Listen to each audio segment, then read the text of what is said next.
Hello, everyone. Welcome back to Suspense Safari. Today, we're delving into a case that has captured headlines and left a community in shock. It's a story that brings to light the darkest of human actions and raises questions that are difficult to answer. In this video, we'll explore the details of a case that has left us questioning what drives someone to commit unthinkable acts. Join us as we uncover the shocking truth behind this case. A story that serves as a haunting reminder that darkness can lurk in the most unexpected places. Let's begin.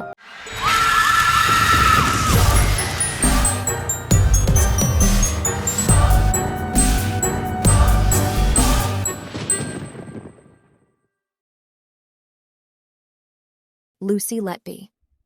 It's a case almost too terrible to be real.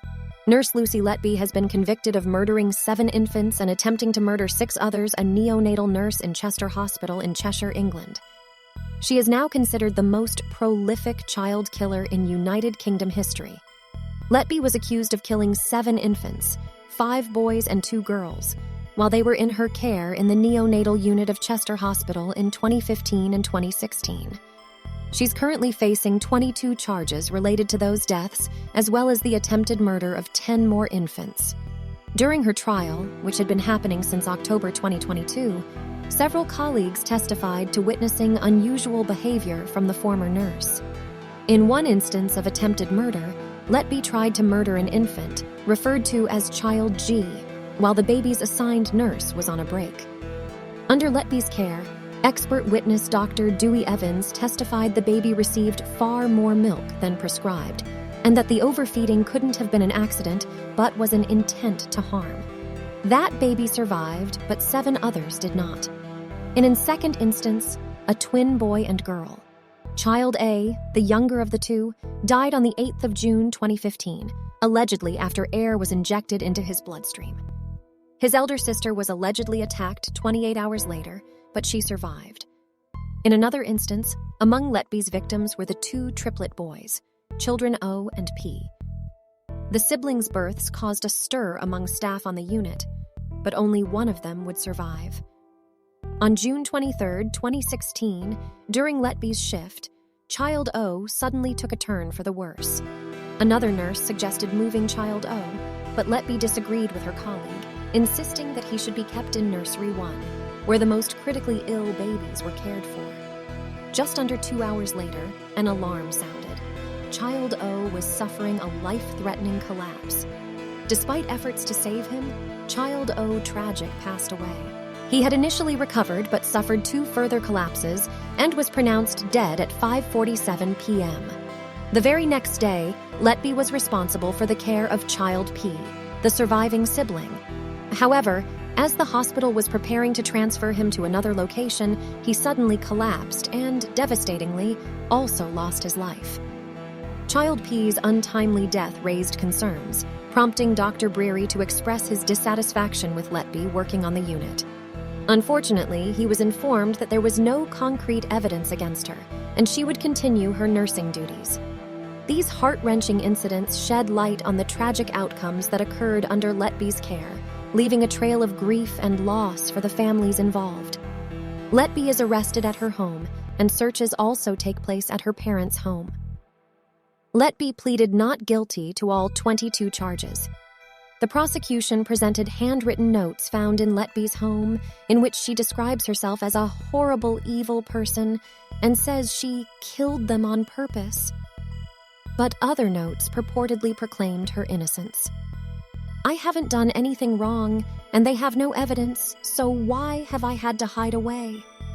The notes read, "Well, ladies and gentlemen, that in a nutshell is your task in this case," Prosecutor Nick Johnson told the jury when he presented the evidence in February 2023. "Whether or not she did these dreadful things is the decision you will have to make when you have heard all the evidence." In May 2023, Letby took the stand in her own defense, telling the jury that she meant no harm during her time working at the Countess of Chester Hospital. "I only ever did my best to care for them," Letby said of the babies in her care. "That's completely against everything that being a nurse is. I am there to care, not to harm." Later that month, Letby claimed in court that the infant deaths could be related to alleged plumbing issues in the hospital.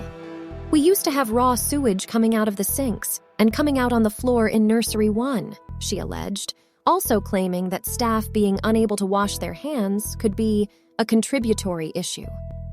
However, when prosecutor Nick Johnson delivered his closing arguments in June 2023, he said that Letby used lethal air injection on at least 12 of her alleged victims. Johnson claimed air injection was one of her favorite ways of killing or trying to kill children in this case. Throughout the trial, several possible motives emerged from the shadows.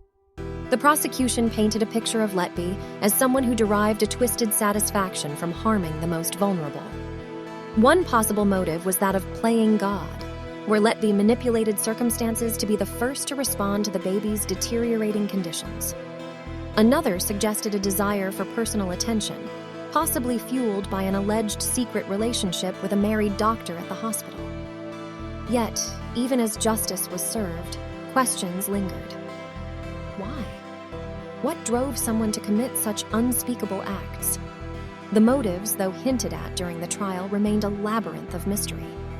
Lucy Letby's actions defied comprehension, leaving a void where answers should have been.